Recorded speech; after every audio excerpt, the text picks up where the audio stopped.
আসসালামু আলাইকুম ভিউয়ার্স, সবাই কেমন আছেন? আশা করি সবাই অনেক ভালো আছেন। আমরা আজকে যেটা শিখব মূলত সেটার নাম হচ্ছে অবজেক্ট ও স্ন্যাপ। হ্যাঁ, এই অবজেক্ট ও স্ন্যাপ ছাড়া কিন্তু আমরা কোনো ড্রয়িং করতে পারবো না। হ্যাঁ, আসলে এটা কিন্তু সত্য, আমরা কোনো ড্রয়িং করতে পারবো না, পারফেক্টলি হবে না। কেন হবে না সেটাই আজকে আমি কিন্তু আপনাদের দেখানোর চেষ্টা করব। এবং এই অবজেক্ট স্ন্যাপটা কি সেটা আগে আমাদের জানতে হবে। যেমন আমাদের কিন্তু এইগুলো বিভিন্ন অবজেক্ট, তাই না? এটা হচ্ছে বর্গক্ষেত্র, এটা হচ্ছে বৃত্ত, এটা হচ্ছে ষড়ভুজ, এটা হচ্ছে কি, এটাও এক ধরনের বৃত্ত কিন্তু চারদিকে কিন্তু সমান না, যেটাকে ইংরেজিতে এলিপস বলা হয়। তো আমরা যদি এভাবে একটা লাইনও নিয়ে নেই, এটাও কিন্তু আমাদের একটা অবজেক্ট, তাই না? ঠিক আছে, তাহলে আমি যে বললাম যে অবজেক্ট ওসনাপ ছাড়া ড্রয়িং করতে পারবো না, ড্রয়িং তো করতেছি, তাই না? তাহলে ওসনাপ আমাদের কি কাজে লাগতেছে বা ওসনাপের কি দরকার, সেটা আমরা কিন্তু এখন বিশ্লেষণ করব। বা কেন আমরা ওসনাপকে ব্যবহার করতেছি বা ওসনাপ আমাদের ড্রয়িং এ কি কাজে লাগবে, বেশি কথা না বাড়ায় আমরা কাজে চলে যাই। তো ওসনাপ আমরা কিন্তু 2007-এও পেয়ে যাব। হ্যাঁ, ওসনাপ কিন্তু আমরা 2007-এও পেয়ে যাচ্ছি বা পেয়ে যাব। তো আমাদের এটা হচ্ছে 2023-এর ইন্টারফেস। তো আমরা আগে 7-এ চলে যাই। ওসনাপ, অবজেক্ট ওসনাপ বা অবজেক্টকে ধরতে যে আমাকে সহায়তা করবে বা আমার যে অ্যাসিস্ট্যান্ট হিসেবে কাজ করবে ড্রয়িং এর, সেটা হচ্ছে অবজেক্ট ওসনাপ। যেমন আমাদের হাত আছে, পা আছে, কাঠামোগত বিভিন্ন জায়গা আছে, তেমন এক একটা অবজেক্টের বিভিন্ন নির্দেশিত কি আছে, একটা কাঠামো আছে, একটা অংশ আছে। সেই অংশগুলোতে চিহ্ন করে ধরতে, চিহ্নিতভাবে যদি আমরা ধরতে যাই, তাহলে কি করতে হবে আমাদের?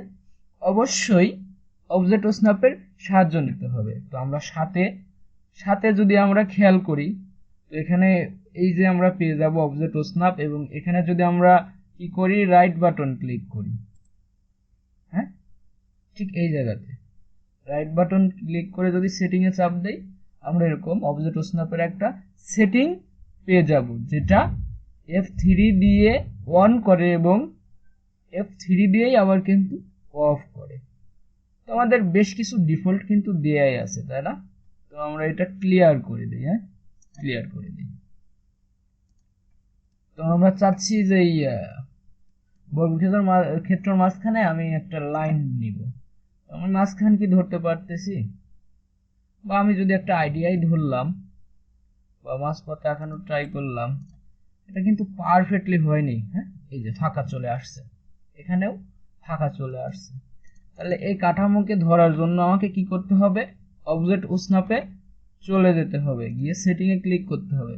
এখানে যে মিড পয়েন্ট আছে, এটা যদি আমরা টিক মার্কে ক্লিক করে দিয়ে ওকে করে দেই, তো দেখতে পাবো এবার কিন্তু আমাদের মধ্যবিন্দু আমরা কি করতে পারতেছি, ধরতে পারতেছি। হ্যাঁ, ধরে ফেললাম। এবার কিন্তু পারফেক্টলি হয়েছে, কোনো ফাঁকা নেই। তাহলে কি, ওসনাপ কিন্তু আমাদের মধ্যবিন্দুটা খুব সহজেই ধরতে সাহায্য করলো।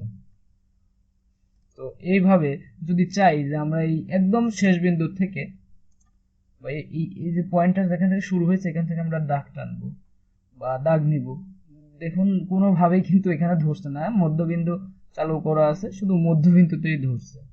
ঠিক আছে, এখানে মধ্যবিন্দু ধরছে, এই মাঝে এই শেষ বিন্দুতে বা শুরু বিন্দুতে কিন্তু ধরছে না। তাহলে এর জন্য আমরা কি করতে পারি? হ্যাঁ, এর জন্য আমরা এই যে স্ন্যাপ আছে, এটা সেটিংকে রাইট বাটন ক্লিক করব, করে এই যে ইন্ড পয়েন্ট আছে না, এটা চালু করে দেব। কি চালু করে দেব? ইন্ড পয়েন্ট। হ্যাঁ, ইন্ড পয়েন্টটা কিভাবে চালু করব? এই যে এখানে এইভাবে ইন্ড পয়েন্ট আছে, এটা চালু করে দেব। মিড পয়েন্ট আছে, এটা চালু করে দেব। ঠিক আছে, আর এই অপশনটা পাবো আমরা কোথায়? ওসনাপে। এই যে ওসনাপ আছে, এইখানে পাবো।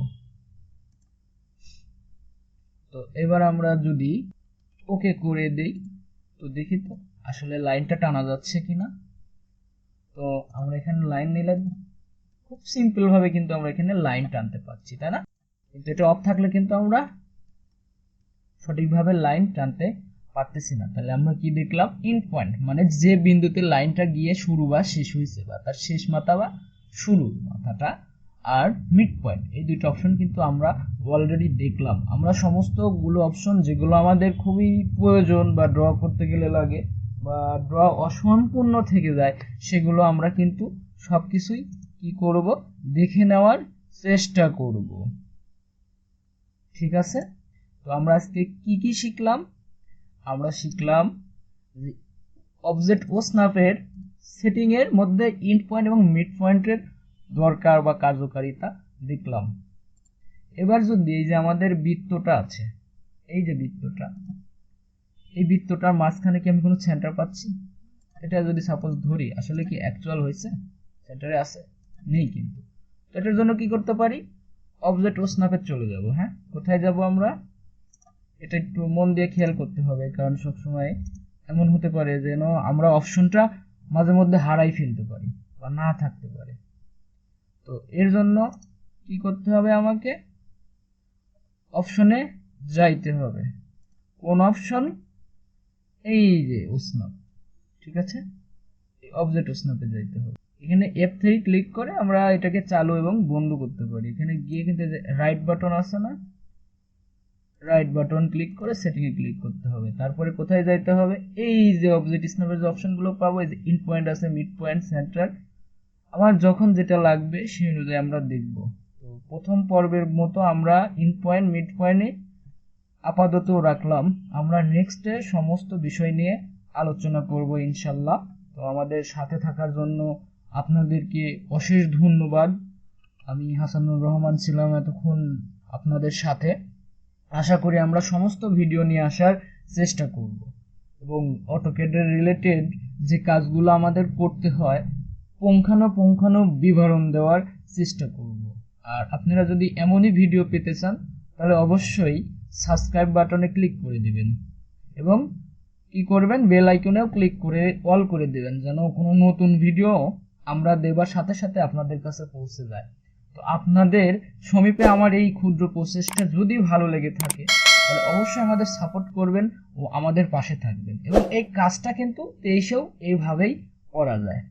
তো আজ আমরা 7 দিয়ে দেখলাম কিভাবে স্ন্যাপ সেটিং করতে হয়, ঠিক 21 দিয়েও আমরা নেক্সট ক্লাসে কিন্তু এই বিষয়গুলো দেখতে পাবো। তো আপনারা আমাকে সাজেস্ট করবেন যে এক্স্যাক্টলি আমি 23 দিয়েই দেখাবো নাকি 7 দিয়ে দেখাবো, তাহলে আমি সেই অনুযায়ী আগাতে পারবো। তো আবারও সবাইকে ধন্যবাদ, সবাই ভালো থাকবেন।